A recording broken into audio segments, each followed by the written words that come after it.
Today, on Guess What I Found Out, you have a superpower that you have been completely ignoring.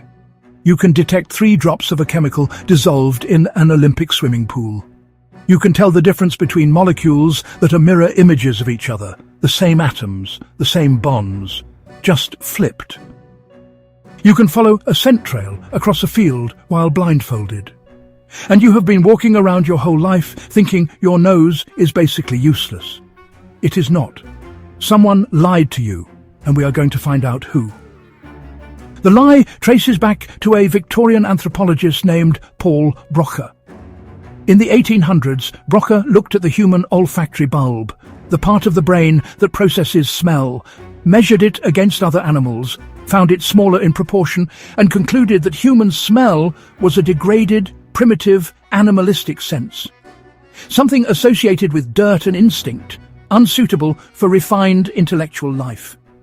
Sight and hearing were the noble senses. Smell was for dogs.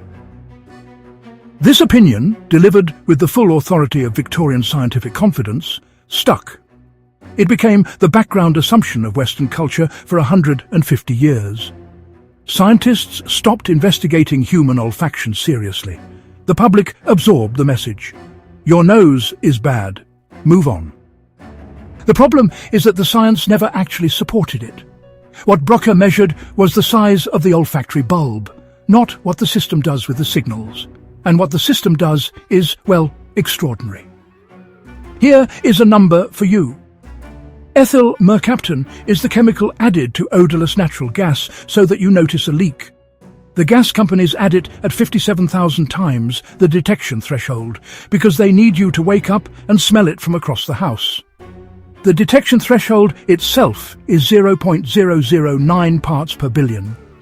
That is 3 drops dissolved in an Olympic swimming pool. You can smell 3 drops in an Olympic swimming pool. That is your supposedly inferior nose. Ripe bananas produce a chemical called isoamyl acetate.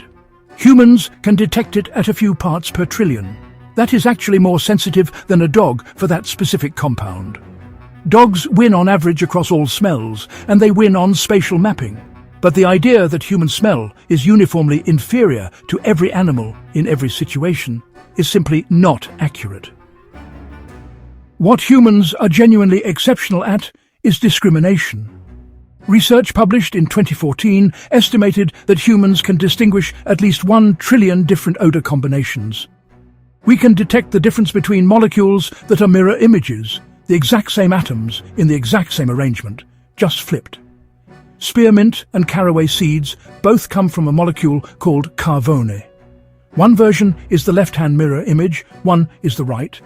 They smell completely different to a human nose. That is like being able to tell apart a left glove and a right glove by touch in the dark, using only your nostrils. So why does your nose feel unreliable? Because of a specific flaw, or maybe a feature that your olfactory system has. It is called adaptation, but we will call it what it actually is: scent blindness. When you walk into a fish market, you smell it immediately and powerfully. Stay for 10 minutes and it fades. Not because the smell went away.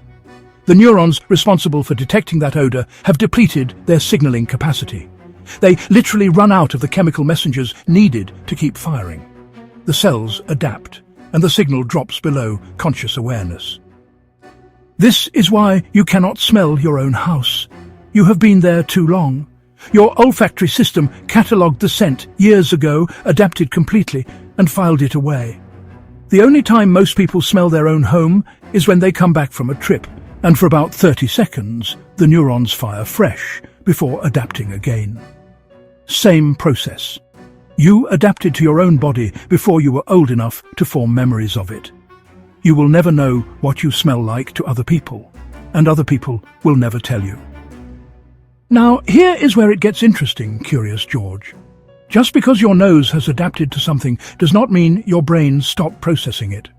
Non-conscious olfactory processing runs continuously underneath awareness, and it influences behavior in ways that are genuinely unsettling once you know about them. Studies have shown that people prefer deodorants that complement rather than mask their personal cellular scent signature. More strikingly, when people were given T-shirts worn by strangers and asked to rate them for attractiveness, they consistently preferred the scent of people with immune system genetics different from their own. Not similar, different. The nose was running a compatibility scan below conscious awareness, and the brain was calling it attraction. The nose has opinions about your future children, and it does not ask your permission before acting on them. Febreze was developed to neutralize odors using a molecule called cyclodextrin that physically traps odor compounds. It worked chemically. It failed commercially. People sprayed it on their couch, smelled nothing, and felt like something was wrong. Because nothing does not smell clean. Nothing smells like nothing. The company added a perfume layer on top of the neutralizer. Sales exploded. The human brain apparently requires a positive signal to feel that a thing is clean, not just the absence of a bad one. So, here is your question for today. Do you think you have ever made a significant decision, maybe about a relationship, a friendship, or even a first impression, without realizing that, well, smell was driving part of it? Drop your answer in the comments if you like. I really want to know how people think about this once they know it's happening. Because now we need to talk about Joy Milne. Joy Milne is a nurse from Scotland who, years before her husband was diagnosed with Parkinson's disease, noticed that his smell had changed. It was a subtle shift in his sebum, that oily secretion of the skin, and she couldn't quite name it, but she recognized it as wrong. She didn't know it was disease.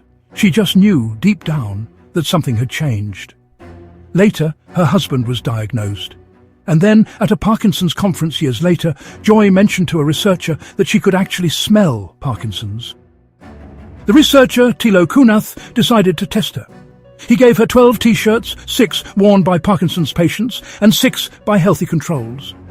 Joy correctly identified 11 out of 12. The one she got wrong was a control, someone she flagged as positive. 8 months later, that person was diagnosed with Parkinson's disease. In the end, the final score was 12 out of 12. This discovery sparked a whole wave of research into olfactory diagnostics. If a trained human nose can detect Parkinson's from skin secretions before clinical symptoms appear, what else might be detectable the same way? Electronic nose technology, sensor arrays designed to mimic olfactory discrimination, is now being developed for disease detection.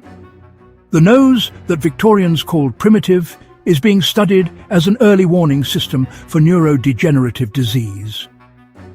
And then there is the chocolate trail study. Blindfolded volunteers were asked to follow a 10-meter trail of chocolate essence laid across a grass field. Most of them could do it, on bends, getting better with practice. On all fours, head down, following a scent gradient the way a dog would.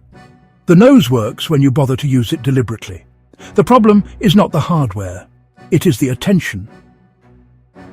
Paul Broca measured the wrong thing. The human olfactory system is not inferior, it is differently deployed. We are vision-dominant animals operating in environments engineered to minimize smell, and we have spent a century and a half convinced that our noses are vestigial because a Victorian measured our olfactory bulb and did not like the number. Meanwhile, your nose has been quietly running background checks on everyone you have ever met. If you know a wild fact about human smell, olfactory science, or the nose that most people have never heard, drop it in the comments. Some of the best ones end up shaping future episodes. You've been watching Guess What I Found Out, the channel that goes wherever the science leads and never apologizes for the destination. If this one was worth your time, subscribe and hit the bell. New episodes come regularly, and the next one is already stranger than you'd expect. See you there, Curious George.